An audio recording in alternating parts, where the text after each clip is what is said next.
Yep. Just go.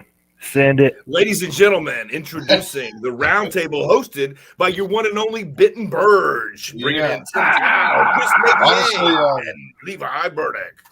honestly, we got of course, he introduced me. You got 7AA Sports, Levi Burdick, Chris Napier from it says Northwest Georgia Sports Report. I think that's something you got going now, right? Yeah, I'm just going to write about some rec sports. I So got you. And then Mr. Tim Tao, the famous Mr. Tim Tao. It's actually his idea that we could just throw something together. He said, "How about 9 o'clock tonight?" I said, "That's perfect," because I still think there's a lot of people confused, and Lawrence was on board. There's a lot of people confused as to what went down or what's still going on, I guess you'd say. I'm confused. yeah, Well, hey, I've got a few sources inside down there at the old GHSA place, and I can tell you when that meeting kicked off today, there was a group of them that thought it was a done deal and it was going to be smooth sailing. The single A committee came forward, and they were the ones. There you go. This is a really good sum up of it right here. And the private schools actually said, hey, we've wanted the equal application of the multiplier, whether it's 2, 2.5, or 3. They said they wanted it all along equally applied to everybody.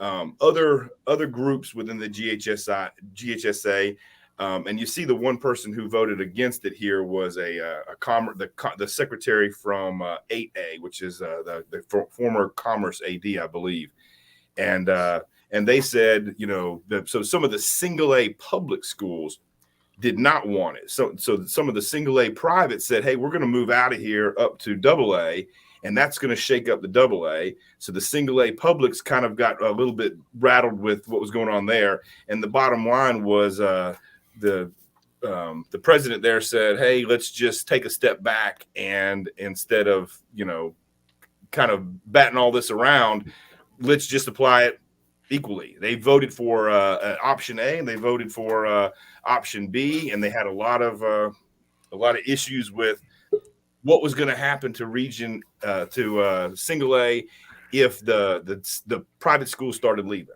So once that was settled, they said then let's just apply it equally, and it was applied equally, and they reclassified all AAA, single A, and double A. And the big thing was, them not wanting to just say, let's set 8 divisions, 8 classifications. They didn't want to do it before. They didn't want to do it now. They didn't want to set 8 classifications. So they said single A still now has a large school group, which is 500, student body of 500 to about 830, and a small school, which is 500 and below. And the small school will be single A D2, and the large school, 500 to 830, will be D1. Yep. I don't know if that cleared anything up or not. It did at all. yeah.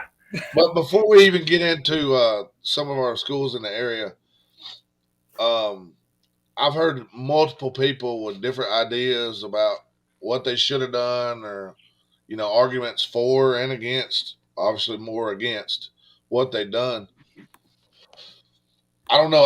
I'm on board. I look at it as, if you're trying to balance the public or the private schools versus all your other public schools, then why don't you, give the public schools a less amount of multiplier, like maybe a 2.5 versus 3 in a private school or something like that. I don't know. Ben, I'm kind of changing subjects here, but let me ask you something. What if I told you this morning when you woke up that you were going to be in single A? Yeah. I would be like, what would you have said? I would say this. I would say, I'd be like, there's no way. How am I going to be, what 760 or something? And not to interrupt you, but Paul, what if you woke up today and I told you were going to be in double A? What would you say? I don't even know where to begin, to be honest with you. The first thing I said is, are we going to play trying again? That's the first thing I thought. Well, I mean, and you know what? Was going to be in double A. Well, and you know what? Trying and Stuka playing is no big deal. Trine and Model playing, Trine and Coosa playing. None of those things are big deal. The big deal I have is, where do you come off bringing a Rock Mart possibly down to play somebody like a Trine or a Gordon Lee? How does a sane person think that's okay? But Rockmart has no out of district kids, so they were coming down to AA regardless. Yeah, but who cares? They've got 900 something students. No, not really. They've got 900 students. Trine's got 380. Like, are you telling me that out of the 380 we have to choose from, that we're going to get as equal talent as the 900 they have to choose from? No, I tell you what, Paul. Even bigger is this: Bowden, which has been the powerhouse in Region 6A public. They drop all the way down to one of the smallest schools in the state because they have almost I think 15, maybe a dozen out of district students. So they're not only remaining in single A, they're going to the small school division of single A, and they have no out of district kids. Well, and I understand the out of district kids. We should have named it the reclass roundtable. Hey, I get where Paul's coming from. I mean, all I'm saying is that is some of this apples to oranges. I understand when Calhoun was in AA, they were a city school, they were dominating that 7AA, but you can't compare a Calhoun. I'm not even sure you can compare Bowden to Trine. The towns are not the same size. The county makeup's not the same. And my problem with this is that the GHSA, in my opinion, is taking the easy way out, because things like this, in my opinion, take a little work. They take a little time. You have to look at everybody's individual situation, and you can't just lump everybody into the same place and say, okay, Calhoun is just like Trine. Bowden is just like Trine. Chattooga is just like Rockmart. I mean, however you want to slice it up. These places are not the same. Their makeups are not the same. Their county populations are not the same. Their city populations are not the same. Like, it's all an apples to oranges comparison that they're trying to just say, you know what, let's just make everybody have a 3 times multiplier. Hey, wait right there. See Eagles Landing Christian Academy? Yep, that's what I was right there above Tryon. I think that's a little bit of a mismatch. I think Eagles Landing also played St. Xavier in Cincinnati, which is a top 25 nationally ranked program. They lost pretty handily, but and they also scrimmaged Lowndes. They took Ware County right down to the wire, and so did Calhoun. Guys, Elka beat Lowndes in a scrimmage. Yeah. I know it's a scrimmage, but still. Yeah. So you're talking about a team that could possibly dominate. No public school would have a chance to win a state championship. Hey, Chris, and on that note, you and I have talked about this in the past. From you came from Ohio, right? Yeah. And tell me how many years it's been since any public school was able to win a state title once they combined public and private. When I went to school in the late 80s, early 90s in Ohio. During the 90s, when I followed it, I don't remember a public school winning a state championship. I just don't remember any of them. It was like right by the time you got to the Final Four in every classification, it was all the private schools, and it was wild making it to the playoffs and playing these private schools where we had 40 kids because I think we were about 780 enrollment, and they would dress. We had like 40 kids. They'd have a full roster of 100 or more. They might have 150 to 200 kids in their program, including JV and freshmen. And so, but they had the ability to recruit from 5 and 6 different counties where we had our one district. And, we had rules against us recruiting. They didn't. It was the rule for them. They could do it. I just hope we're not heading in the same direction here in Georgia. Yeah, I think that Tennessee has a little. Can I ask one more question? Go ahead, Paul. I just want to ask one question and see how everybody feels about this. Yeah, I don't think there should be districts. Why does that matter? You should be able to send your kid, or your kid should be able to go to wherever he or she wants to go. If you're willing to drive that distance, that's a school voucher political question. we can't get into. Pay the gas money to get there. Why does that matter? Now, I'm not including private schools in this. If you're a private school, you're a private school. You chose to be a private school. You play private schools. That's what you do, in my opinion. But as far as public schools, I don't like districts. Like, anybody should be able to go wherever they want to go. And you know what? You should be judged based off your total population of students, no matter where they come from. And I don't care who that benefits or who that hurts, but that's just my opinion. I disagree to a point, and I agree to a point. Because at the end of the day, if you tell kids that they can drive wherever they want, as long as they pay for the gas mileage and pay for whatever, to be able to go to that school in that district, then that you're talking about kids being able to play a season at one school, that school maybe having to lose a rest, transfer to another school and playing.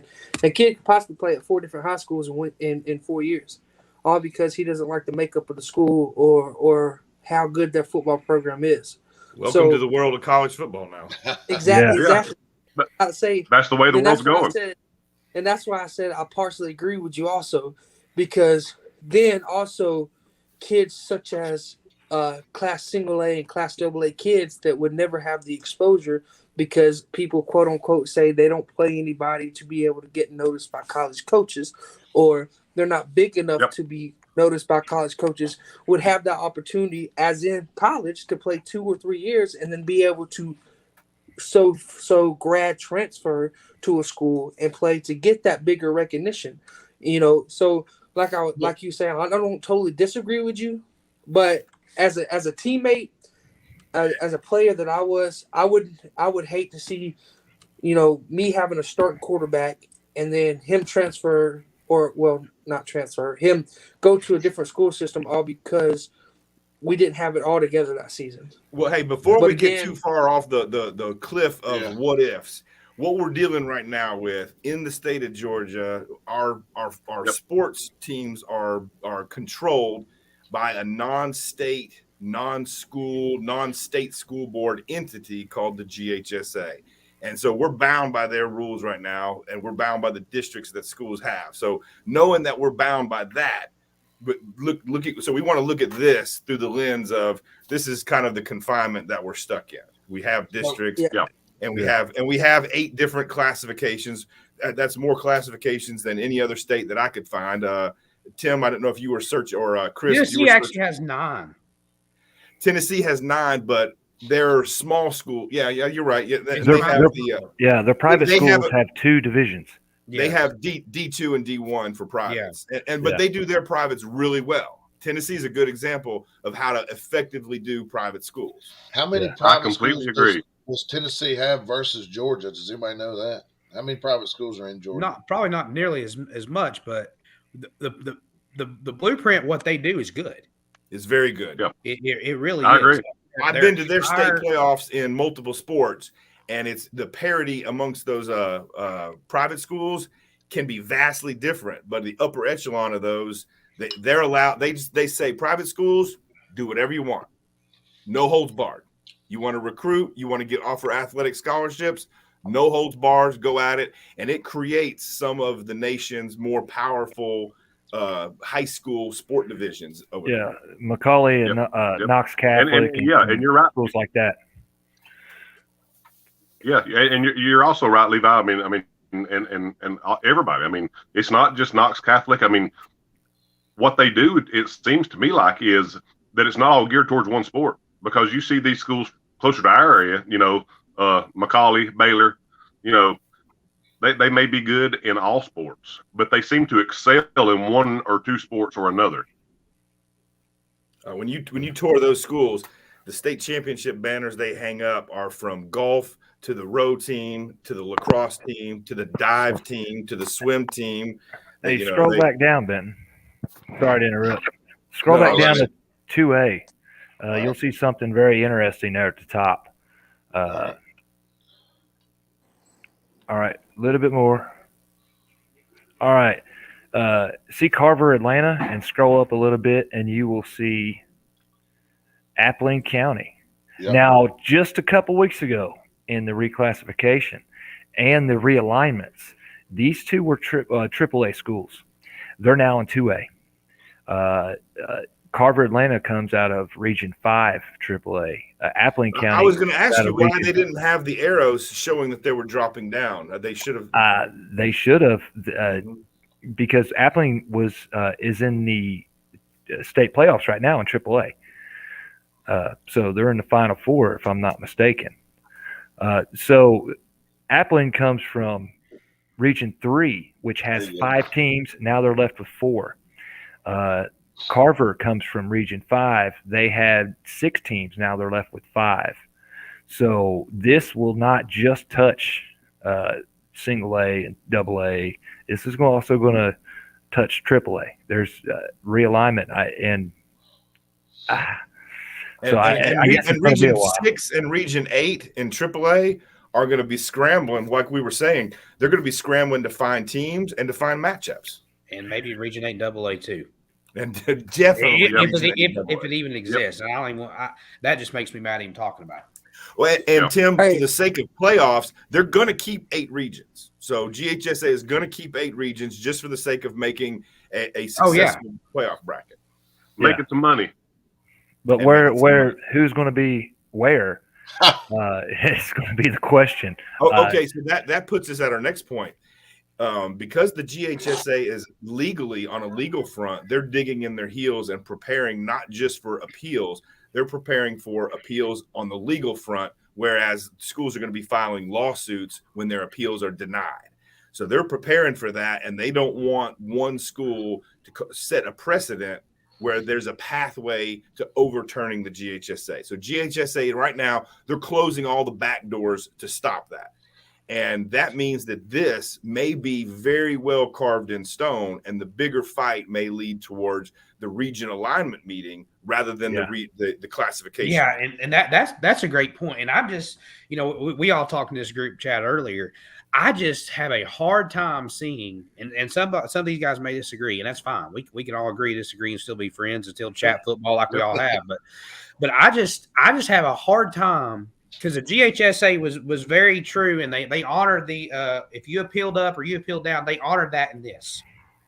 Now I want to see if they honor everybody who petitioned regions to change regions. Now I want to see that. Obviously, Fannin County is one of them. Fannin County was in Region 8, appealed to go back to Region 7. The appeal was granted. Now, from my understanding, they are starting with a blank slate. This right here represents a blank slate.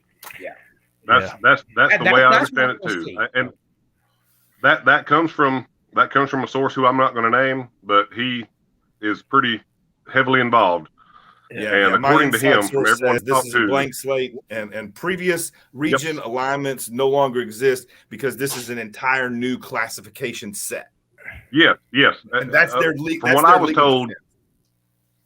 Yes, from what I was told, what happens today supersedes everything that happened before. Yeah, I would say that's true about the GHSA. I would say that and appeals will probably be very hard for this. If you know Robin Hines and Glenn White, you'll know they are going to dot all their I's and cross all their T's to stop an onslaught of lawsuits that could possibly be coming from ADs.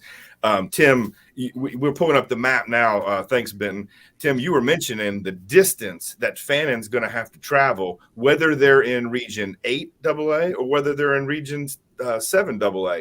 These guys, especially during basketball and some of the other seasons where you're traveling every other night or 2 or 3 times a week, it's a real, right. That's Blue Ridge, guys. That's where Fannin County is located. So just look for any schools around them. Yeah.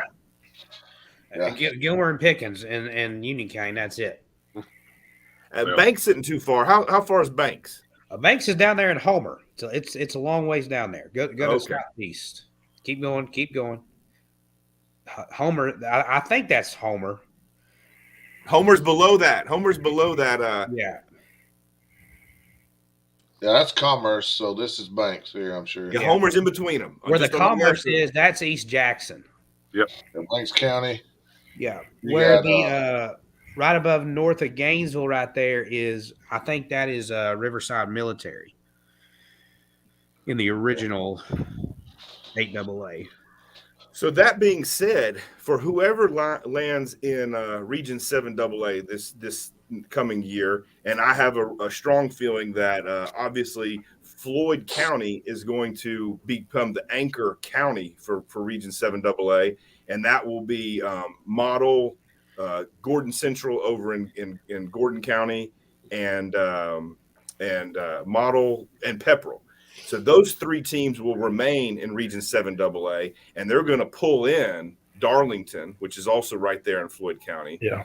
They're going to pull in Tryon, and they're going to pull in Gordon Lee, which there's just no other Region AAs up there for them. So they should pick up Tryon, Gordon Lee, and Darlington right out of the gate. The next two will be big, and that will be as if Rockmart is going to be realigned down with Harrelson, and possibly maybe no, Herd's going to go single A, aren't they? Yes. Yeah, Herd's going single A. for now. Unless Yeah. Yeah, it could all change tomorrow. Who knows? But that will turn Region 7 AA, and those teams can all travel to Fannin. Fannon's going to have to travel the same way they've been doing. The first year in the region, they did a lot of road miles. Yeah. Last year they had more home games, but it was rough. And Tryon has already been playing a non-region schedule that is a Region 7 AA schedule. Their non-region teams have been Coosa, Model, Dade for the last couple of years. So they've already been playing those teams. I don't think those teams are the issue. Yeah, playoffs is what's going to be the issue. Is what Yeah, everybody. I mean, think that- I don't think anybody from Tryon would complain about playing those teams every year. Yeah. They won't. Otherwise, they wouldn't have been playing them. You know, but you know, Picking it's up just a hard for me. Darlington and a It's Fannin. still hard for me. It's hard for me to imagine anybody with a sane mind saying Tryon should play Rockmart every year for a region game. But now You know, here's the other I mean- thing. Tryon has been playing. They played Darlington a lot in every sport. I mean, they've battled against And they Darlington should for a long and time. they should not be. Yeah, They should not be playing Darlington. Hey, I So- think Darlington's all got those a years better- where we had the 6A region where the private teams played in the region during the regular season, but then went to the playoffs, and it was and your seedings were based off of there were several years where Tryon would go 6-4, and all 4 losses would be against private schools, and then you go to the playoffs, and their seeding was affected by how they played against those private schools. And so they would have to play like the number 1 team in the state. Power You ranking. remember I mean, that works. makes no sense. I had that a few years ago, where they missed the playoffs because they had too many. They had played too many private schools. My stepsister went there; she was in the band, and it came down to them having played too many private schools, so they missed the playoffs because they didn't have enough qualifying wins to make the playoffs. Yep. So just a reminder. Sorry, I've been at academy all week, so I've been like completely shut out from everything. So private schools are now allowed to play in the same regions as public schools. They're not Most allowed of- to. Now it's mandated. Now Most there's no of them longer. will be in AA or AAA. Yeah, there's no. Yeah, and they longer will a be private playing division. and they will be playing for a state championship Yes, at that level. Oh, that changes a lot. Oh, So yeah.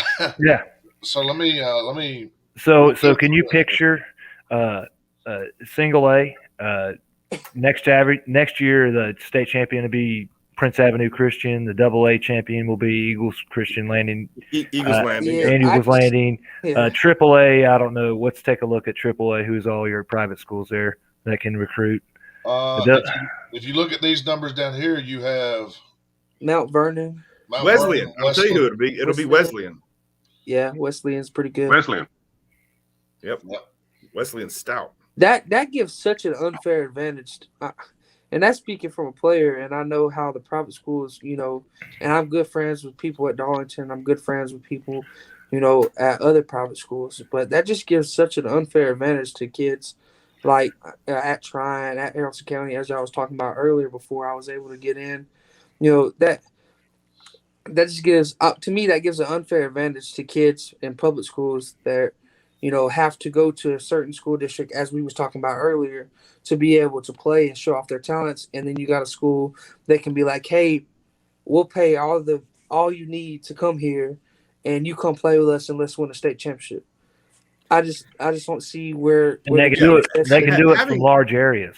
Yeah, having dipped my toe in the private school arena, I can tell you it's not allowed for Georgia private schools to offer athletic scholarships. Oh, They can offer hardship scholarships Okay. for poverty kids, but GHSA does not allow any type of athletic scholarship. If a school gets found out, they're going to suffer severe consequences. Correct. Now, Tennessee is not that way. Tennessee has a no holds barred, anything goes, and you can pay. But just trying to go to Darlington with all the hardship money you're going to get, it's still going to cost you $11,000 to $18,000 a year to go there. Go to Blessed Trinity. So I don't care how good of a football player you are. How are you going to afford $45,000 or $50,000 a year tuitions to go to some of these bigger private schools? Yeah. I personally think that city schools have just as much of an advantage in terms of school size, because they're not charging an outrageous tuition. They can pick up all those out of district kids and bring them in, and they can get the ones who can't afford to go to private schools. Now, I don't completely disagree with you on that, Levi. I don't completely disagree with you on that, except for it depends on the size of the city school. Oh, no, I agree completely. So a Blessed Trinity or a place like that, you may only have 700 kids in the school, but you have a city area around it that is a much larger metro area to pull those 700.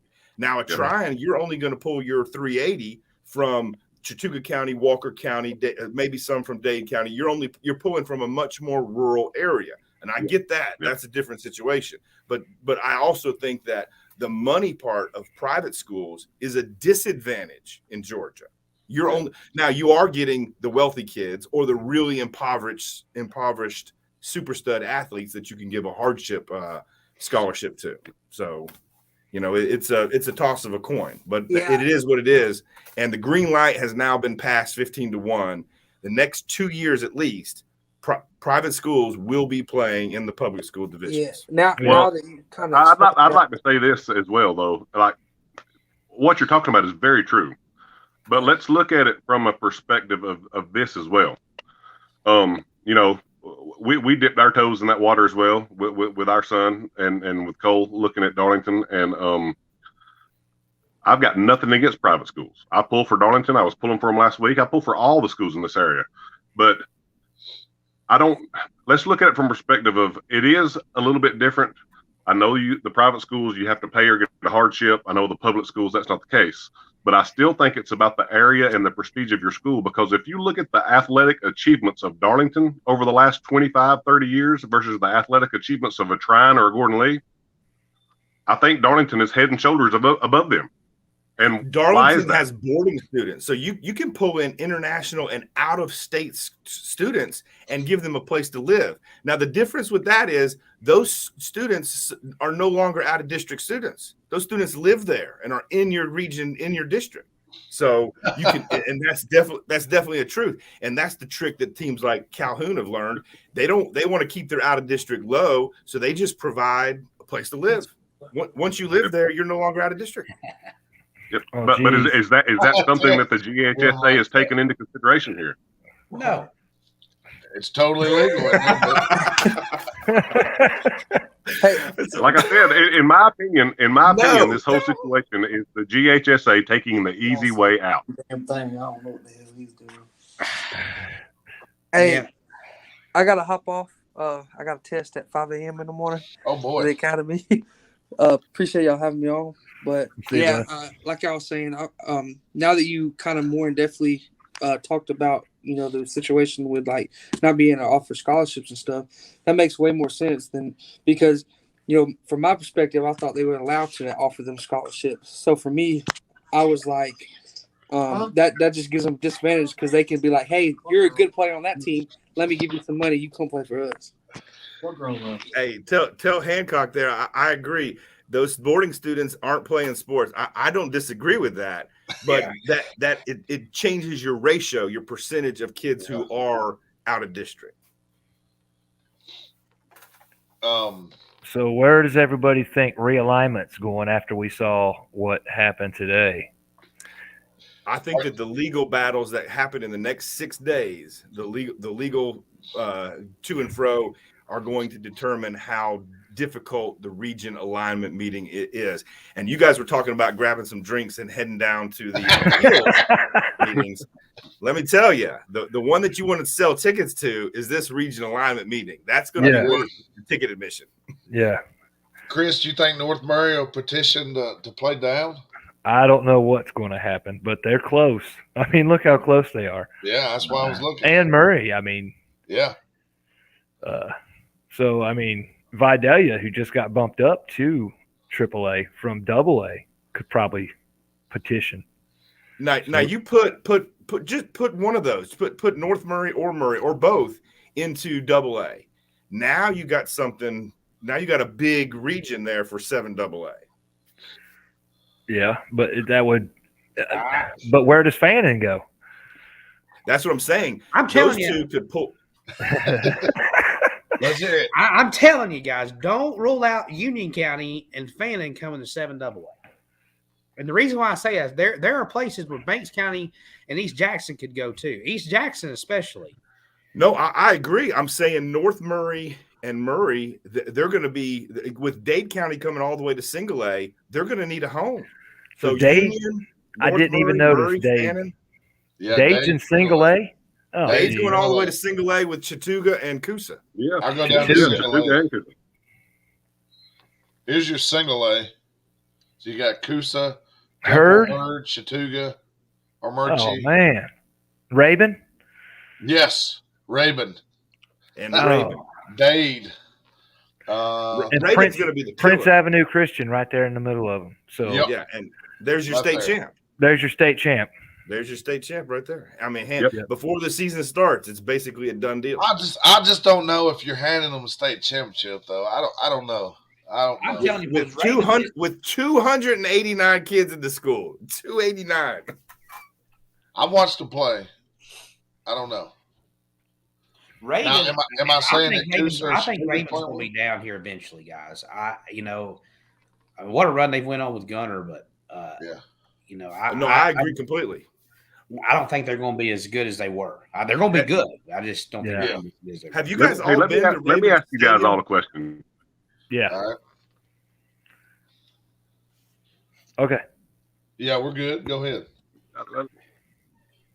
Let me ask everybody a question here, and just to get everybody's opinion. Based off some of these new alignments, classifications, regions, or whatever, from obviously single A through AAA, do you guys think it's going to hurt the schools? The turnout, the fan turnout, possibly the interest? Because I think it's going to. I don't think anybody from some of these schools are going to come out to watch their team play a school that they're going to get beat 60-0. Then you haven't been to a Gordon Central game because those fans come out. Yeah. That team takes a butt whooping every that week. may be true. That may be true, but I don't think that's going to be true across the board. On the other hand, what fans are going to come out to see your new region or your new matchups, or that could be a new.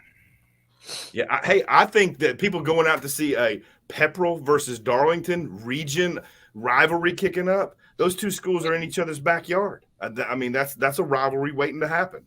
Yeah. I mean, I think there'll be a lot of new rivalries. I just think it's going to be really hard to win a state championship for a public school in single A and 2A. I think that's off. Yeah, I don't see it. I think that's off the out of the question now. I would have loved to see Trine and Fannin this year. That'd have been a great game. Would you not have loved to see Trine and Fannin? I would have loved to have seen that. I'm up for it. Hey, Tim, Maybe. man. I would not have liked to see Trine and Rockmart is what I know. Yeah. Well, I think you'd be real surprised. I would have loved to see Rockmart got St. dismantled Vincent by Rock number 4, a Yeah. 4 seed. Rockmart got torn apart.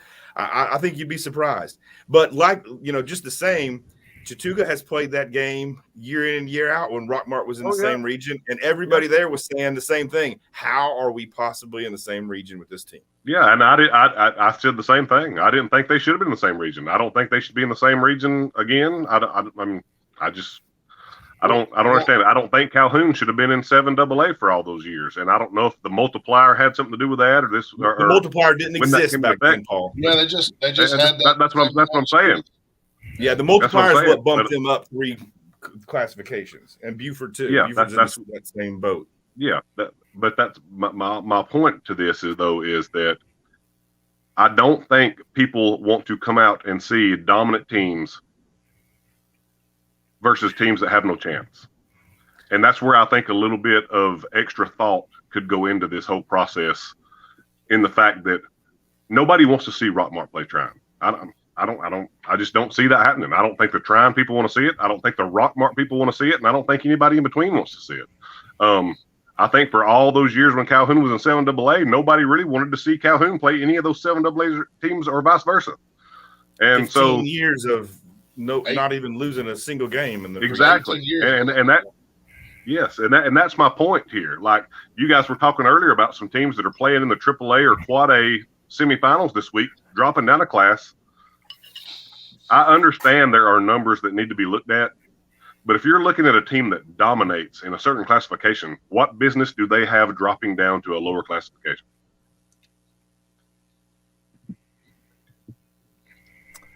Well, hey, look, Rockmart got bumped down even with a number of 956. They were getting bumped down even Here's with that my thing. number. I think Region 5 absolutely has to have Rockmart. I don't think Rockmart's going to Region 7. I think I agree with you. I would say you're probably right. I just don't see a scenario where Rockmart goes up to Region 7. I know they used to be in Region 7. Yeah, great. That's fine. But like with Callaway needing somebody and Harrelson, I mean, they're going to need Rockmart. I mean, Region 7 don't need no more teams. Yeah, Region 7 will have 7 teams guaranteed. Rockmart would make 8, but now if North Murray drops down or Murray drops down, one of those, they're going to slip in. Union. Or Union. Yes, or Union. Union. But now also I agree, Tim. My guess at putting them in there with my original lineup was just because that's the most recent team they went to. When I heard they were going down, I said they would replace Bremen and go right into Region 5 and be fine. Yeah, I just don't see a scenario where Rockmart goes to 7. I don't, unless they appeal.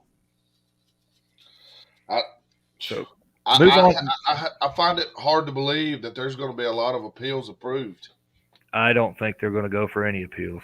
I think it's going to be hard to get an appeal with this.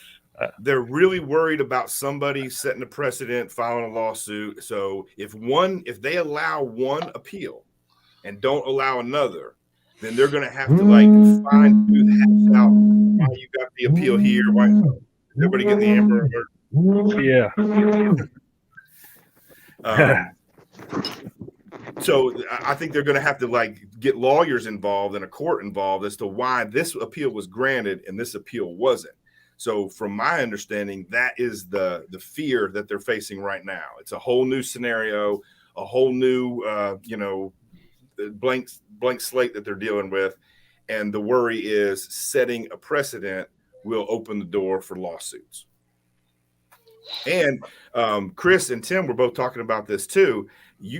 All these teams are going to be scrambling to get a schedule built as quickly as possible. And we're talking about one sport here. We're all focused on football. Yeah, we're not thinking about all the other sports. Yeah.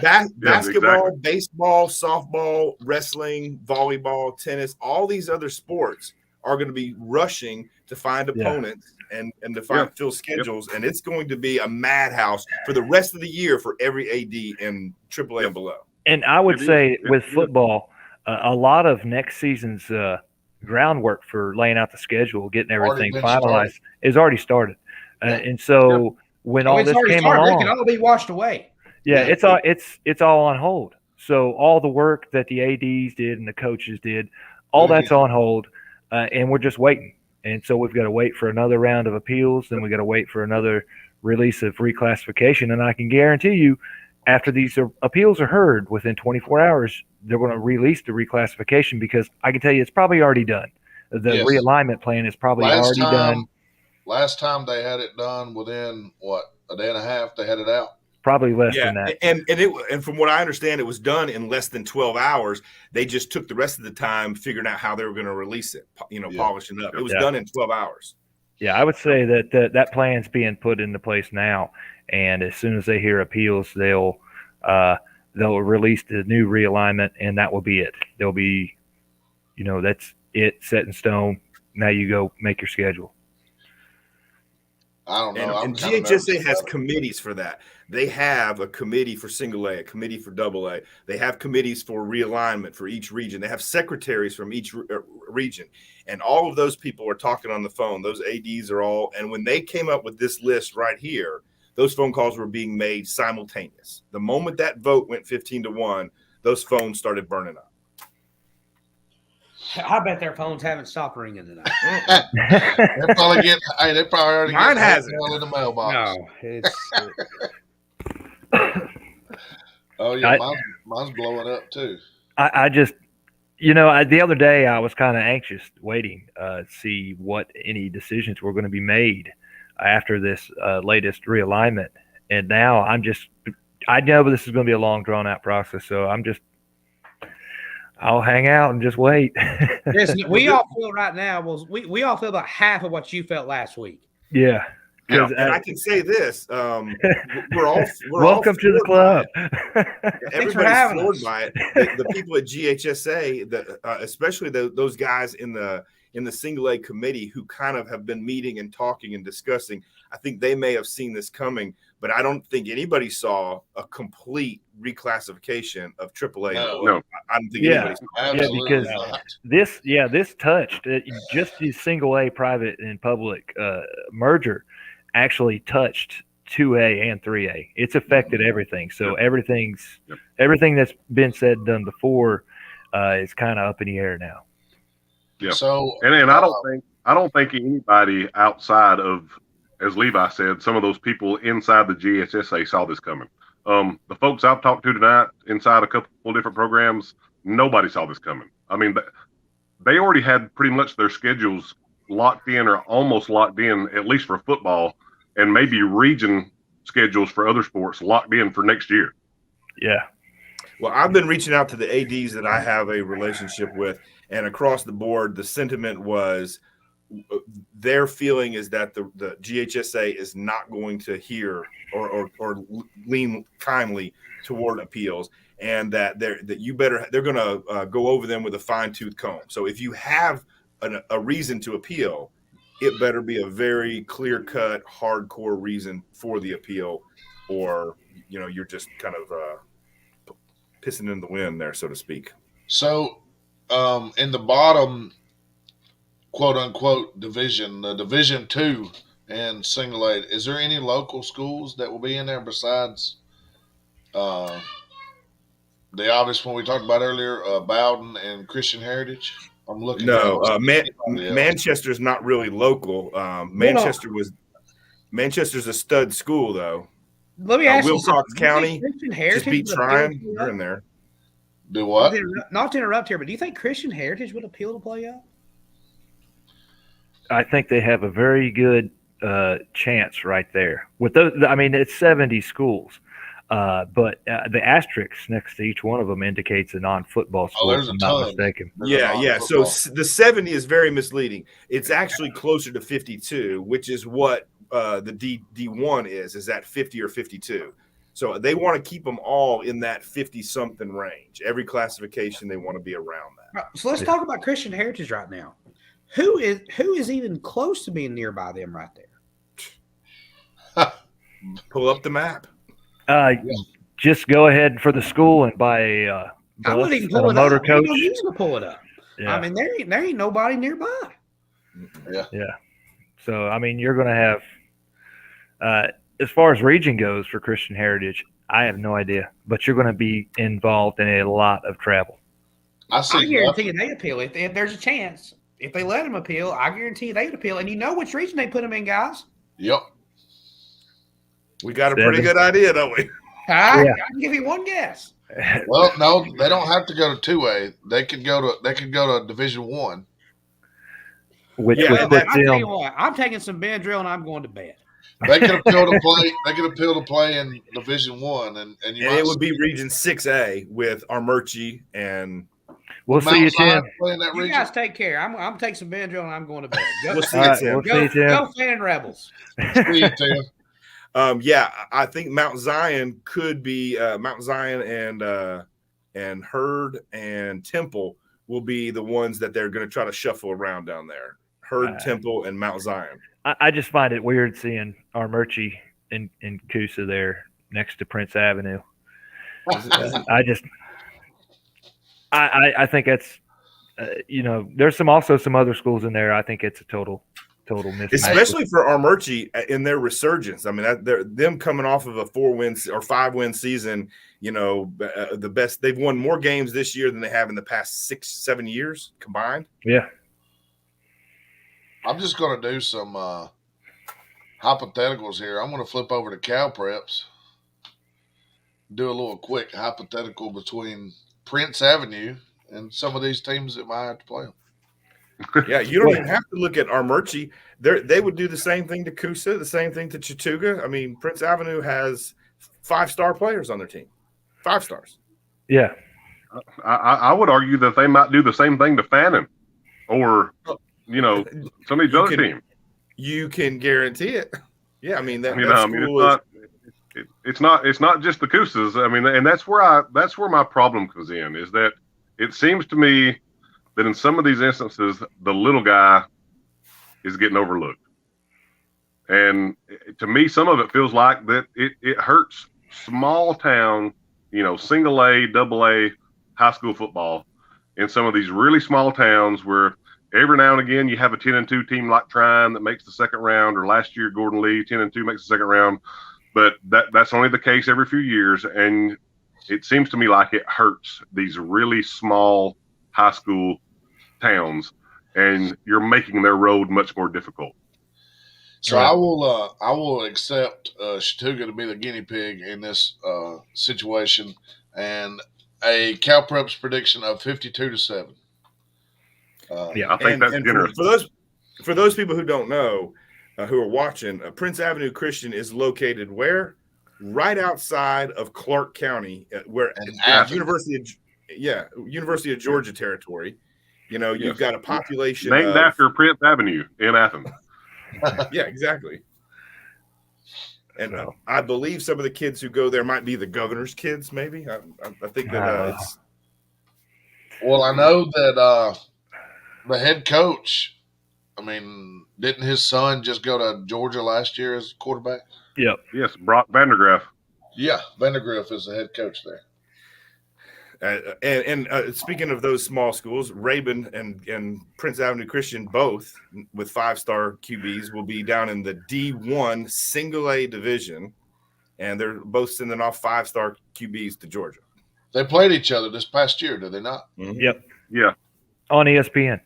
And it was a battle to the end. Yes, it was. That was a good game. And you're talking about one of the top 8 teams in AA versus, But now guys, the route that Tennessee took to get there was allowing everybody to play together. And Georgia has done this in the past. Our teams played together, private and public, until a breaking point, and they were split.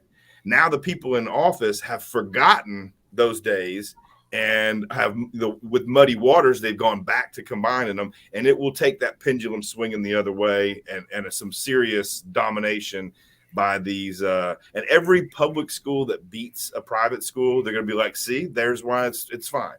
That one school, all these other privates are in the Final Four, but that one school is why public schools, one Rabin who has a stud QB, there you go. That's why it's okay. I just think I think we're heading in a direction where you could see AA and both of the single A classes. When you get to the Final Four, it'll all be private schools. You won't have a public school left. Yep.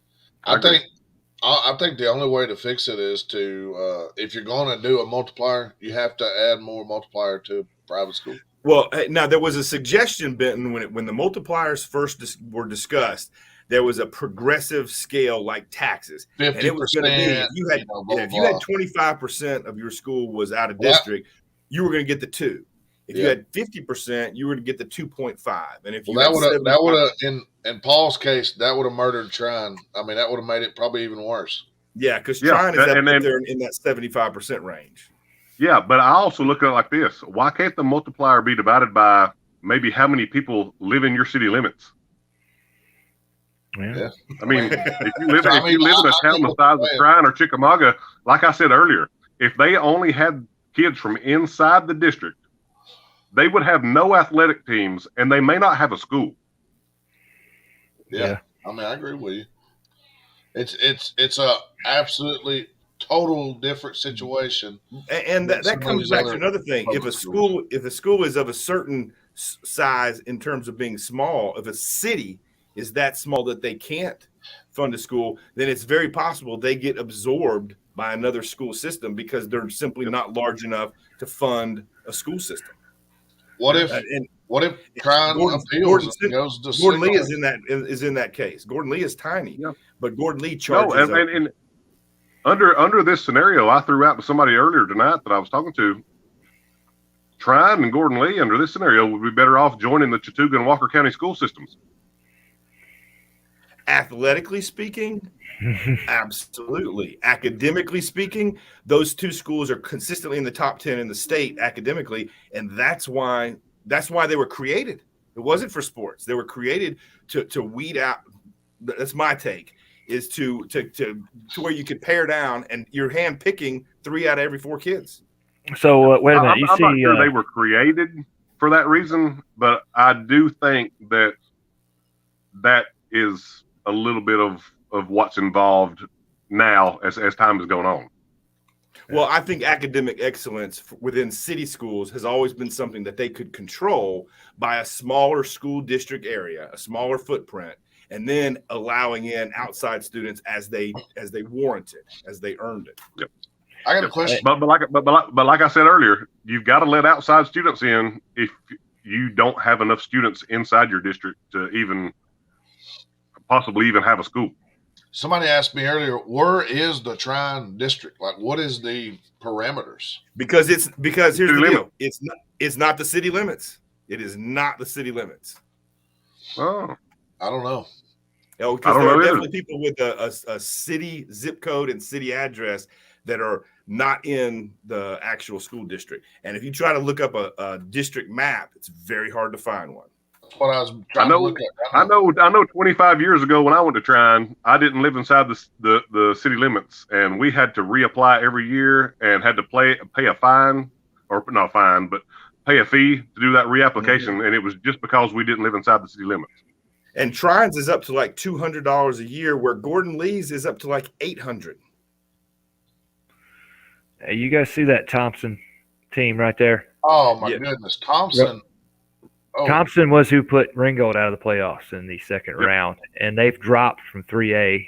And I see Gordon Lee has moved up from single A, so that'll be another team you got to compete against. And Thompson is a public school. That's my point. Like, who in their right mind looks at this and says Gordon Lee High School from Chickamauga, Georgia, should be competing in the same bracket as Thompson? I mean, I don't get it. I don't get it. Well, your other one there is Haralson County. Haralson County made it deep into the playoffs, had a real stud team, and now they'll be playing against Gordon Lee, Gordon Central, and Trine. And most of the there's several of the teams I see right there that 1 year ago were AAA teams. And good, dominant AAA teams. Very good AAA teams. So even Haralson County, just 2019 was their last year in AAA before they dropped down.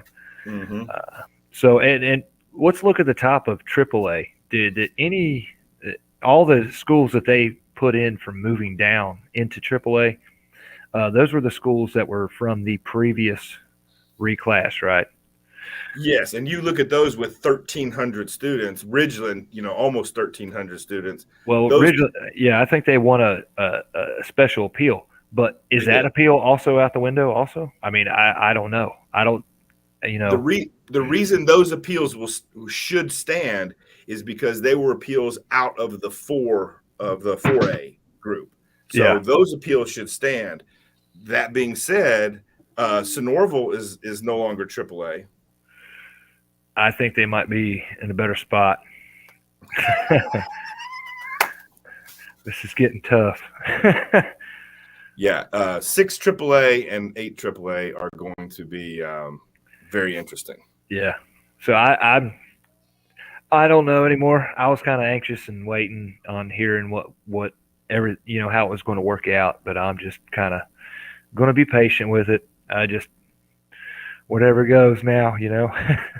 Well, I think it that is what it is. Yeah.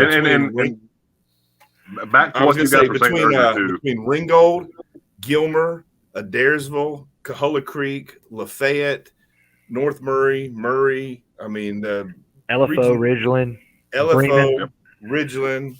Yeah, Bremen now.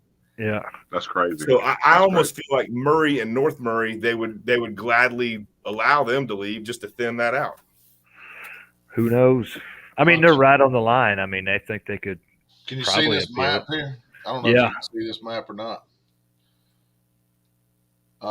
At the top, it looks like it goes to the edge of Ridgeway Drive, all the way down Oak Hill Drive. Mm-hmm. Down Allgood Street a little bit. See, the school's like right in here, right? Yeah. So the Tri-City limits comes farther south. Yeah. And so you see where East Trine is over there. So yeah, this is East Trine, right? That's not even considered in the district according to this map. Well, all you have to do is drive over there and you'll see why. Yeah. That's pretty wild. Yeah, I mean, it really is pretty wild. I mean, at the same time, it makes you wonder, why is the district not the city limits? It doesn't make and you when wonder. was that decided? And who when was that decided? And who decided that? Yeah, who decided that? Who decided that? And when was that decided? That was decided by the school board back about 1973. Probably. Yeah. My point is that's a long time ago. Like, I feel like everybody involved in this whole situation today needs to update a little bit. whether it's a certain city school district or the GHSA, I think people need to step up and do a little more research and think a little more about how this affects everybody. Well, we're going to do it again in 2 years. Yeah. That's my problem. I feel like if you're going to make a decision, go ahead and make the decision for 4 or 6 and give everybody a chance to adapt to that. And I do think you need to do it in even years because you're creating a schedule where you alternate games between opponents. So you have a home game and a away game. To me, doing it at 2 years signifies that you don't know what you're doing and you hope it's right. Yes. And if it ain't right, then only 2 years and we can fix it. Yeah. My biggest complaint. You can go more with that. Yeah. My biggest complaint is I agree with Benton. I mean, doing it 2 years, that just seems to me like you don't know what you're doing, and we're just going to keep on trying this out. But at the same time, I don't know if you should go with a 4 or 6 or beyond year number because I feel like they've made a wrong decision this year. And why are you going to punish people for a longer period of time? Yeah, that's a good point. My biggest complaint is about how long this is taking. I just feel for the ADs and coaches out there who've already had games scheduled for next year, or in the AAA, 6 AAA cases if you've had to cancel all your outer region games because you've got an all region schedule, or if it's still up in the air. Who knows? I don't like that because a lot of those games that we're losing are the rivalry games, the ones that fill up the stands every year. They clear out the concession stands, fill up the parking lots, sell every split the pot ticket. Those are the ones that make a lot of money for these programs, and those are the games that we should protect and that everybody should be trying to keep on the schedule because of those are very important financially to cheerleaders, band, and the football program. So I'm just not happy that they're going to lose those. Yeah. Well, now, Chris, Yeah, that's a and- good and- point. Yeah, What I was another gonna say sport. is, the matchups that you have when you go to a region that's 9 or 10 teams. Yeah. Now you don't have a chance. If you were moved out of the region with one of your rivals, that was a great fundraising game. You don't have the non-region schedule room to work that rivalry matchup in. Yeah. You know, so you with a big region, you can't keep it if you've been moved out of the region. So I mean, to me, Yep. it's a And that goes back to the point I tried to make earlier, the fact that I don't think the GHSA does enough homework when they do these things. Yeah. I think all those things should be looked at. I think there should be people that are required to look at every single region, every single matchup, every single school. I mean, I don't know what kind of funding the GHSA has or what kind of, what kind of man hours they have to put into it. But it feels to me like they do not put the time and effort into it that they should put into it. Here's an idea, and this is just an idea. I just thought of it, and I'm sure millions of people have already thought of it and suggested it. But, well, first, a question. How many private schools are there that play football? Are there enough to field 2 different divisions? Like, as like far as a large body and a small student body. Like you're talking about like how Tennessee does it. A private school Division Yes. 1 and a private school 32 in Division each 2. region. Or each There's not division. that many in Tennessee. So I mean, we certainly have more than Tennessee. Yeah. And why don't you split it in half and do the top 16 on I'll do one, that. Me and Paul get together. We'll go down there to GHSA. We'll make that and happen. then take the rest of your teams and balance them out and 2 through 7A or whatever. That's the way Tennessee does it. Yeah. 1A would be private. 1A is private. A and B private. You got half of them at the. You got your big private schools in the top. Yeah. Yeah. And then everybody else is 2A through 7A and split. Yeah. I'm pretty sure they call it D1 and D2. Yeah. I In think Tennessee, you're right. I hate this whole D1, D2 thing in high school. That just I can't get used to it. Yeah. And it's all because they don't want to say we have 8 classifications. What we have right now is 8 classifications. That's what we have. Yeah. Yep. And what it means is that Trine's just bumped up to 3A. Well, I mean, we were don't years rub ago, it we in. were talking about that. We were talking about the possibility of that because originally, a couple years ago, we didn't even know if they were going to apply the multiplier to single A or not. We didn't know where they would land. At that point, we were saying, is Trine going to play single A, 3A? They probably and we've always known that if they apply the multiplier, whatever the multiplier is, to single A, it's going to have a tremendous effect on single A public schools. Tremendous effect. Well, single A city public schools. Let me disclaimer there: city schools. Yeah, because I think Gordon Lee was hit worse than Trine. Same division, but as far as numbers wise. And Gordon Lee has a larger student body in general. They have probably 100 students more than Trine anyway. I think. Yeah. I didn't see their actual numbers. Let's see, Trine 381, Gordon Lee 428. Okay, so it's maybe 50 more. Yeah. All right, guys. Well, I got to get off here. Yep. I got to get to work in the morning early, so I'm gonna go home or go to sleep and not try to think about the old realignment. Yeah, I'm about to do the same. I'm about to do the same. Get off here. Go to work tomorrow. Yeah, we got that. Enjoy it, guys. For all the viewers out there, we will be jumping back on once the region alignment is released to have this same discussion all over again about how unbalanced or unfair or what the projections are. Because right away we'll start projecting next year's playoff teams. I'll show up with my playoff picks. So there we go. Here's a quick parting question. That's easy. It was because GHSA set the number at 900. They set the cap. Hey, before Chris gets off here, let's do a SEC championship prediction here between the 4 guys on here. I think Georgia's going to win, and I think it's going to be bad. Yeah.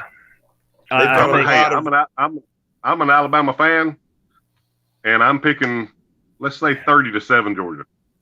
Yeah, they've got a lot of pent up aggression they're going to let out, Oh. and I think and you'll see it right off the bat with the defense. So, I'm a fan of neither. The one thing I know is Georgia has been the better team 3 times in the past 8 matchups, and they've lost every time. Georgia has a mental block with Alabama, and Alabama can pull a win out of a 4 overtime against a rival. Alabama can pull a win out of a lot of crazy places, and I will not be shocked at all to see a close game and Alabama win. All right, let me talk some sense into y'all right quick. So here's the way I look at it. Alabama's offensive line has not been very good. They hadn't ran the ball. Nope. If they continue to not block and not run the ball, Alabama's not winning this ball game. And I think line of scrimmage. Yeah, Alabama has struggled all year, and I don't see any reason. No, there's nothing. Okay, they have good receivers, and if you give him time, which he hadn't had a lot of, if you give him time, you know. 3rd and 23, backup quarterback. Yeah, they do. Okay, nobody has any idea who Alabama's backup quarterback is, so he's not coming in the game. His last name's Tyson, and he's Bear Bryant's great grandson. And I hope he comes in the game because we're gonna eat his lunch. We do not want him to come in the game. We do not want him to come in the game. I can tell you this: on paper, Georgia should have a run to the championship. 34-17. 34-17. Georgia looks as good as the strongest team in the nation of any year in recent history. The lineup, and here's the deal: the quarterback is about the worst player on the team, and that says you got a stacked team across the board. Georgia looks daggum good. But he's experienced. 50 to 10. 50 to 10. Good Lord. Well, here's what you can be guaranteed: Kirby Smart is not going to take his foot off the gas. No, he's not. 34-17 was wide enough stretch, to be honest with you. I say 30 to 7 simply because I think Georgia's going to play conservative offensively early on. Yeah. And they've got the tools to do that. I think they're going to play conservative. They do that, if they play conservatively, Alabama's going to beat them. I think that Alabama can't score defense. All right, guys. Well, I got to get off here. I know. We can talk about this. I do too. Hey, thanks, guys. All right, we'll talk to you guys later. The Chastain guy that asked the question, Rockmart has been bouncing back and forth between AAA and AA just because GHSA set the number at 900. Rockmart does not have a lot of out-of-district kids. They're local kids, and they're battling Cedartown. They're right there, neighborhood schools with Cedartown. Rockmart has some fantastic homegrown talent. If you hadn't seen them in wrestling, baseball, basketball, or football, Rockmart has homegrown athletes like any school in the state. Until next time. Ciao, bud. Yes, sir.